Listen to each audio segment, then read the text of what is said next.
अगर दुनिया में सबसे वफादार जानवरों की बात की जाए तो उनमें सबसे पहला नाम कुत्तों का ही आता है। कुत्तों की 350 से ज्यादा नस्लें पाई जाती है, जिनमें आपको चीते सी रफ्तार, इंसानों सी समझ और वफादारी देखने को मिल जाएगी। लेकिन कई नस्लें बहुत ही खतरनाक भी होती हैं, इतने खतरनाक कि खतरा महसूस होने पर पल भर में किसी की जान भी ले सकते हैं, चाहे वो इनका मालिक ही क्यों ना हो। इन कुत्तों की मांग इतनी ज्यादा है कि आर्मी से लेकर बड़ी बड़ी सुरक्षा एजेंसियां भी अपराधियों को पकड़ने में इनकी मदद लेती है। हम आज आपको दुनिया भर के ऐसे ही खतरनाक और ताकतवर डॉग ब्रीड्स के बारे में बताने जा रहे हैं, जो इतने खतरनाक है कि इनमें से कई कुत्तों को पालने पर तो कई देश बैन भी लगा चुके हैं। नए व्यूअर्स जल्दी से सब्सक्राइब तो कर लो और बगल की घंटी दबाकर ऑल पर क्लिक कर देना। डोगो अर्जेंटिनो। डोगो अर्जेंटिनो अर्जेंटीना की मूल डॉग ब्रीड है और ये बिल्कुल सफेद रंग के होते हैं। इसको दुनिया के सबसे ताकतवर कुत्तों में से एक माना जाता है, क्योंकि जहां इंसानों की बाइट फोर्स 120 psi है, वहीं इनकी बाइट फोर्स 500 psi यानी कि पाउंड पर स्क्वायर इंच है, जो चीते की 475 psi से भी ज्यादा है। डोगो अर्जेंटिनो लंबाई में 27 इंच और 45 किलो वजनी हो सकता है। इसका इस्तेमाल जंगली सुअर के शिकार के लिए किया जाता है। इनको इनकी बहादुरी के लिए और इनकी ताकत के लिए जाना जाता है। अपनी हायर लंग कैपेसिटी और स्टेमिना की वजह से काफी दूर तक की दूरी तय कर सकते हैं। इनका शक्तिशाली और पुष्ट शरीर इन्हें सख्त बनाता है। इनका सिर मजबूत और गर्दन शक्तिशाली होती है। इनके इतने सख्त होने के बावजूद ये काफी फ्रेंडली भी होते हैं। 2008 में मोरोचो नाम के डोगो अर्जेंटिनो ने गांव के पास अपने मालिक की 2 छोटी लड़कियों को हमले से बचाने के लिए पूरी तरह से विकसित प्यूमा से भिड़ गया था। इसे एनिमल प्लैनेट पर प्रसारित भी किया गया था। डॉक्टर ऑगस्टिन नॉर्स मार्टिनेज ने इस प्रजाति के कुत्तों का इजाद किया था। कुत्तों को लेकर किए गए इनके प्रयोगों की वजह से ही डोगो अर्जेंटिनो प्रजाति के कुत्तों का इजाद हुआ। 1928 में इस नस्ल को सफलतापूर्वक पेश किया गया। 1973 में FCI द्वारा इसे स्वीकार कर लिया गया। ये काफी विनम्र और खुशमिजाज होते हैं, लेकिन 2012 में लाइव प्रोग्राम के दौरान एंकर काइल डायर के साथ जो हुआ वो कभी नहीं भूल पाएंगी, क्योंकि इस ब्रीड के मैक्स नाम के कुत्ते ने उन्हें एक छोटी सी बाइट में ही ऐसा घाव दे दिया कि चेहरे पर 70 टांके लगाने पड़े। बस वो उसे किस करने आगे बढ़ रही थी, जो उसे पसंद नहीं आया। लगभग 10 देशों ने इन कुत्तों को रखने पर प्रतिबंध लगा रखा है और अमेरिका के कुछ शहरों में भी इन्हें रखने की मनाही है। इनकी औसतन उम्र 9 साल से 15 साल तक की होती है। Siberian husky. यूएसए में स्थित कुत्तों की वजह से मौत व चोट के मामलों में विशेषज्ञता वाले वकीलों की एक फर्म हिल एंड एसोसिएट के अनुसार हस्की सबसे खतरनाक नस्लों में से एक है, जो लोगों, विशेष रूप से बच्चों को गंभीर चोट पहुंचा सकते हैं अगर उन्हें ढंग से ट्रेनिंग न दी जाए तो। ये कुत्ते मध्यम आकार के होते हैं और इनके अंदर काफी सहन शक्ति होती है। इस प्रजाति के कुत्तों के अंदर लाजवाब ताकत होती है। साइबेरियन हस्की काफी वफादार, सुंदर और मित्रतापूर्ण भी होते हैं। उनकी आंखें बड़ी, चौड़ी और काले रंग की होती है, जो काफी खूबसूरत दिखाई पड़ती है। इनके शरीर में मौजूद ताकत की वजह से इनका इस्तेमाल बर्फीली जगहों पर एक जगह से दूसरी जगह सामान ले जाने के लिए भी किया जाता है। इन्हें दौड़ लगाना, वजन खींचना, रेस लगाना और जॉगिंग करना बड़ा पसंद है। जैसे कि नाम से ही जाहिर है कि ये कुत्ते साइबेरिया से ताल्लुक रखते हैं। ये कुत्ते 4 फुट तक उछाल मार सकते हैं और 6 फीट ऊंची बाड़ फांद सकते हैं। उनके नीचे से क्रॉल कर सकते हैं, चेन तोड़ सकते हैं, कॉलर को खिसका सकते हैं ताकि खुद को कैद से मुक्त कर सकें। इसलिए इनकी गुमशुदगी की रिपोर्ट सबसे ज्यादा लिखाई जाती है। इन्हें कैद में रहना पसंद नहीं है। इन कुत्तों में कई ऐसी खूबियां होती है जो इन्हें ठंडे मौसम में रहने के लिए मदद करती है। 1925 की सर्दियों में बाल्टो नाम के साइबेरियन हस्की और गुन्नार कासेम द्वारा संचालित एक स्लेज डॉग टीम तब हीरो बन गई जब वे अलास्का के नोम में डिप्थीरिया के प्रकोप के इलाज के लिए दवा देने सारी मुसीबतों का सामना करते हुए पहुंचे थे। इसलिए आज सेंट्रल पार्क में बाल्टो की एक ब्रॉन्ज मूर्ति श्रद्धांजलि के रूप में खड़ी है। इनकी औसतन उम्र 12 से 14 साल और वजन 20 से 30 किलो हो सकता है। इस प्रजाति के कुत्तों के काटने की क्षमता 320 psi है। अमेरिका में 1979 और 1998 के बीच करीब 15 मौतों के लिए यही जिम्मेदार थे। American pitbull terrier. पिटबुल प्रजाति के कुत्ते आकार में छोटे होने के बावजूद बेहद खूंखार और आक्रामक नस्ल के होते हैं। दुनिया भर के लगभग 12 देशों ने इसको रखने पर प्रतिबंध लगा रखा है। हालांकि अमेरिका सहित कई अन्य देशों में पिटबुल को आज भी पाला जाता है। इन कुत्तों के अंदर बहुत ज्यादा ताकत होती है और इनका उपयोग वजन खींचने वाली प्रतियोगिताओं में किया जाता है। उनका शरीर काफी गठीला होता है। इनके गठीले व शक्तिशाली शरीर की वजह से पिटबुल का इस्तेमाल डॉग फाइटिंग के लिए भी होने लगा है। इन्हें इस तरह से रखा जाता है जिससे ये बेहद गुस्सैल हो जाते हैं। इनको ट्रेडमिल पर खूब दौड़ाया जा सकता है। इन कुत्तों की काटने की क्षमता 235 PSI होती है, यानी डोगो अर्जेंटिनो की लगभग आधी। लेकिन फिर भी इनके जबड़े की पकड़ से किसी को छुड़ाना लगभग नामुमकिन है। ऐसे समय में सबसे बेहतर तरीका यही है कि आप इनकी नाक पर पानी डालें। इसलिए ये क्रिमिनल्स के भी खास पसंद है। पिटबुल काफी जल्दी सीखने वाला कुत्ता है। अगर कोई इनका दोस्त बनना चाहे तो जल्दी से उनके दोस्त बन जाते हैं, लेकिन इनकी आक्रामकता को रोकने के लिए बेहतर ट्रेनिंग की जरूरत पड़ती है। 2005 से 2017 तक सिर्फ अमेरिका में ही पिटबुल के हमले से 284 लोगों की मौत की पुष्टि हो चुकी है। इनके हमले की ऐसी कई वीडियोस आपने भारत में भी देखी होगी। अगर आपके पास इनको ट्रेनिंग देने के लिए पर्याप्त समय नहीं है तो आपको इस प्रजाति के कुत्तों को लेने का कोई फायदा नहीं है। इनका वजन 16 से 30 किलो और इनकी औसतन उम्र 8 से 15 साल होती है। रॉटवाइलर।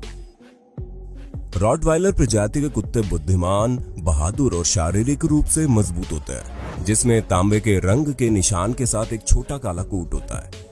ये संरचना में मजबूत और कॉम्पैक्ट है, जो ताकत, चपलता और प्रतिरोध दिखाता है। इनके शरीर पर बहुत ही मुलायम बाल होते हैं। इस प्रजाति के कुत्तों का इस्तेमाल सुरक्षा के नजरिए से किया जाता है। इनका शरीर काफी तगड़ा होता है। शुरू में इनका उपयोग दृष्टिहीन लोगों के लिए किया जाता था। शुरू में इनका प्रयोग रॉटवाइल शहर में किया गया था, जहां इनका काम सामान को बाजार में ढोना था और संपत्ति की घुसपैठियों से सुरक्षा करना भी था। इसलिए इनका नाम रॉटवाइलर पड़ा।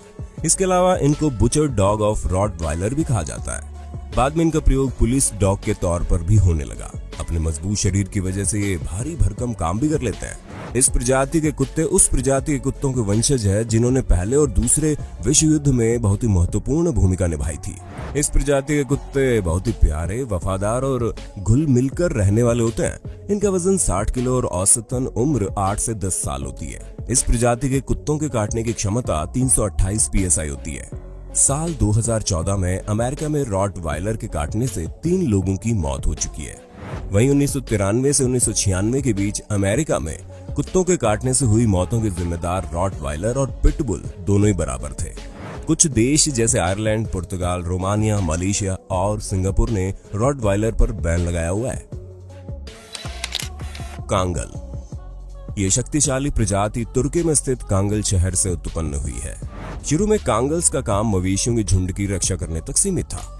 अपने मालिक से आदेश के बिना भी खतरा महसूस करते ही हमला कर देते हैं। घुसपैठिए व भेड़िए जैसे जानवर इनके रहते मवेशियों से दूर ही रहते हैं, लेकिन भेड़ियों के झुंड से इनकी रक्षा करने के लिए इनको नुकीले पट्टे गले में पहनाए जाते हैं ताकि कोई पकड़ न बना सके। इनके शरीर पर बालों की 2 परत होती है। कांगल प्रजाति के कुत्ते बहुत ही लॉयल, बहादुर, हिम्मती और बच्चों के साथ काफी घुलने मिलने वाले होते हैं। हालांकि बच्चों के साथ खेलने से पहले उन्हें बचपन से अच्छी से ट्रेनिंग देना बहुत जरूरी है। इनका इस्तेमाल घरों में भी किया जाता है, लेकिन इनको पालने का मतलब है आपके पास इनके खेलने और दौड़ने के लिए काफी बड़ा और मजबूत बाउंड्री वॉल एरिया होना चाहिए। इनका वजन 50 से 70 किलो और उम्र 12 साल से लेकर 15 साल की होती है। डॉग्स में सबसे ज्यादा काटने की क्षमता 743 PSI इन्हीं की होती है, यानी कि शेर की 650 PSI से भी ज्यादा, चीते से 1.5 गुनी और भेड़िए से 2 गुनी। यानी कांगल की तुलना में शेर के जबड़ों में फंसना ज्यादा सेफ है। लेकिन आक्रामक रवैये की बात करें तो ये अर्जेंटिनो और पिटबुल से ज्यादा सेफ है। यूक्रेन और बेलारूस में कुछ लॉ के दायरे में ये बैन है। प्रेसा कैनारियो। ये मुख्य रूप से एक स्पेनिश डॉग ब्रीड है। इनका वजन 60 किलो के करीब होता है। बता दें कि इस प्रजाति के कुत्तों को 18वीं सदी में युद्ध के दौरान शिकार और हमलों के लिए ट्रेनिंग प्रदान की जाती थी और ये जानलेवा कुत्ते होते हैं। ये इतने खौफनाक और शक्तिशाली हैं कि इनके चंगुल से निकलना बेहद मुश्किल है। प्रेसा कैनारियो को आक्रामक और खतरनाक नस्ल के रूप में प्रतिष्ठा प्राप्त है। कुछ हाई प्रोफाइल हमले की घटनाओं के कारण इसने ये कुख्याति प्राप्त की है। जिन्हें पहले कुत्ते पालने का तजुर्बा नहीं है, ऐसे ऑनर को इनसे दूर रहने की सलाह दी जाती है। Australia, New Zealand, Malaysia, Romania, Singapore, Ukraine जैसे देशों ने इस पर बैन लगा रखा है। 1982 और 2014 तक हुए हमले और जान लेने की घटनाओं में ये चौथे नंबर पर है। लेकिन जो पहले नस्ल है पिटबुल, रॉटवाइलर और जर्मन शेफर्ड, वो बहुत ही ज्यादा पाली जाती है, इसलिए आंकड़े और भी भयानक है। अकेले अमेरिका में ये 18 जानें ले चुका है। इस ग्राफ से आप अंदाजा लगा सकते हैं कि ये कितना खतरनाक है। सबसे प्रसिद्ध प्रेसा कैनारियो हमले के मामलों में 2001 में डैने विपल की दुखद मौत का कारण बना, जिसके चलते इसके मालिक को 15 साल की कैद हुई। इनकी बाइट फोर्स 500+ PSI है। कोकेशियन औचार का ज्यादातर कोकेशियन बर्फीले इलाकों में पाए जाते हैं और ये काफी मजबूत होते हैं। इस प्रकार की प्रजाति के कुत्तों का ज्यादातर इस्तेमाल पहाड़ी इलाकों में निगरानी रखने और चौकीदारी करने के लिए किया जाता है। ये काफी बहादुर होते हैं और इन कुत्तों का उपयोग भेड़ को जंगली जानवरों से बचाने के लिए होता है। इन कुत्तों को सही तरीके से ट्रेनिंग देने की जरूरत पड़ती है, अन्यथा इन कुत्तों को घुलने मिलने में दिक्कत आ सकती है। बच्चे वालों को इन्हें पालने की सलाह नहीं दी जाती। इन कुत्तों की सबसे बड़ी खासियत यह है कि किसी भी मौसम में अपने आप को ढाल सकते हैं। इन कुत्तों को आउटडोर एक्टिविटीज और एक्सरसाइज करना बहुत पसंद है, ना कि घर के अंदर रहना। थकावट का कोई लक्षण दिखाए बिना ये 15 किलोमीटर तक जा सकते हैं। इस प्रजाति के कुत्तों की सुनने की क्षमता बहुत तेज होती है। इनकी औसतन उम्र 10 से 12 साल और वजन 100 किलो हो सकता है। इन कुत्तों के अंदर काटने की क्षमता बहुत ज्यादा होती है। इनके अंदर 515 PSI से लेकर 700 PSI तक काटने की क्षमता होती है।